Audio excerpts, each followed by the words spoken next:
પૂજા તમારી વાંકી ચૂકી love story છે કે નહીં તમારી ને મલ્હારની? આમ વાંકી ચૂકી લવ સ્ટોરી તો નથી, પણ અમારા લગન બહુ જ વાંકા ચૂકા થયા હતા, એ એ અમે બધાને જ બધાએ ખબર છે. ફેક્સ પેજીસ પર અમે Yeah. જોયા એ તો વાંકા ચૂકા જ હતા, એ તો જે તમને દેખાયું એ હતું. પણ જેમ કે એક કિસ્સો એવો હતો કે રિસેપ્શનમાં અમે લોકોએ 1000 લોકોને ઇન્વાઇટ કર્યા હતા, પણ આવી ગયા હતા 2500 લોકો. એ બહુ જ બધું વાંકું ચૂકું થઈ ગયું હતું. So that was one thing. Otherwise life એવી વાંકી ચૂકી હમણાં તો નથી, ટચવુડ. હા, હમણાં જ તમે ગાડી છોડાઈ અમે જોયું. યા એટલે કોઈ પકડેલું કોઈ ના ના પકડ્યું નહીં. ટ્રાફિક વાળા લઈને નતા ગયા.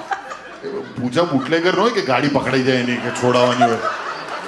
કેવી વાત કરી લે, ગાડી છોડાઈ એટલે મલ્હારે ગિફ્ટ આપી ગાડી. મને પૂજાને. ટર્મ જ નહીં સમજાતો કે મેં બાઇક છોડાયું, મેં ગાડી છોડાયું. લાઈક છોડાયું is a very negative term ભાઈ.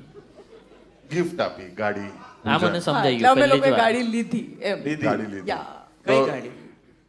ઓડી. નહીં નહીં ઇટ્સ તમે કોલ્ડ. મને ફોલો નથી કરતા ઇન્સ્ટા પર? મારી રીલ બહુ વાયરલ ગઈ છે, તમે જોઈ નથી. Sorry very bad. એને વાયરલ હતો 2 દિવસથી હે એટલે ને?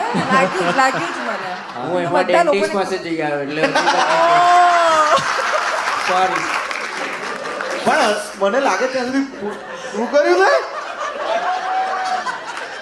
સાચે I call you to my clinic હવે. હા હા હવે શું ખાલી- બંધ થઈ ગઈ છે? હવે તમારી ક્લિનિક તો હવે બંધ થઈ ગઈ છે. હવે તારી દાપણની દાડે ખેંચી નાખશે ભાઈ. મને એ ગમે છે કે આપણે ગુજરાતીઓ છે ને બધી ગાડીઓના અલગ અલગ નામ રાખે, જેમ કે ચાર બંગડી, દીપડો. દીપડો એટલે ખબર? Jaguar yes. મને બધા કહે છે, પણ મારું ઊંધું છે. મને સંડાસને લઈને કહે છે ત્યાં બાથરૂમ ફિટિંગ્સ ની છે ને, ઓ નળ, હા મારી એ હેસિયત જ નહીં પહોંચી કે હજુ ગાડી જોડે કમ્પેર થયું. નળ નળ સીધો. 880 રૂપિયાનો જે નળ છે અત્યારે મને ઇન્જોર કરે છે બધા.